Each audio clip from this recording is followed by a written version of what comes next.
Lots of questions surrounding the Vikings quarterback position. It's going to be a long summer. Odds maker and handicapper Adam Thompson of bookies.com has unveiled his projected odds for next year's starting quarterback for the Minnesota Vikings. It goes as follows. Kirk is in the lead, obviously. Second best odds, Russell Wilson. Then you've got Derek Carr, Baker Mayfield after that, Jimmy Garoppolo, which if the Vikings quarterback next year is either Mayfield or Jimmy G, burn the whole franchise to the ground. After that, you've got any rookie quarterback from this draft class and Kellen Mond. Now, Russell Wilson having the second best odds is very interesting. It's wild because I for sure would have thought 2 or 3 would have been between Baker Mayfield and Jimmy G, with Russell Wilson being at the very bottom of that list, as in it's impossible. Adam Thompson, he was previously a senior handicapper for Sportsline and CBSSports.com. These aren't official bets that you can make. These are his projections. But you got to think these aren't odds that he's pulling out of a hat.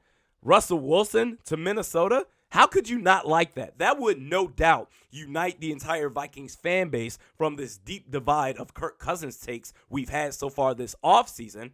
Russell Wilson, Super Bowl champion, 2 Super Bowl appearances. Last 5 years, he's had a 4-to-1 touchdown to interception ratio, 165 touchdowns to 42 interceptions. A true dual threat quarterback who only takes off running when he absolutely has to. A true leader on the football field, dime passes, extends plays. What is there to complain about? And I know, Pete Carroll, we have no intention of trading Russell Wilson, which is really leaving the door open, even if ever so slightly. And back in January, he addressed the rumors of Russell Wilson's future in Seattle. He said, quote, I don't know that. I don't want to give you false hopes because there's just so much stuff that can happen in the offseason. There's unpredictable stuff, but we'll do everything that we can to keep it in order and all that.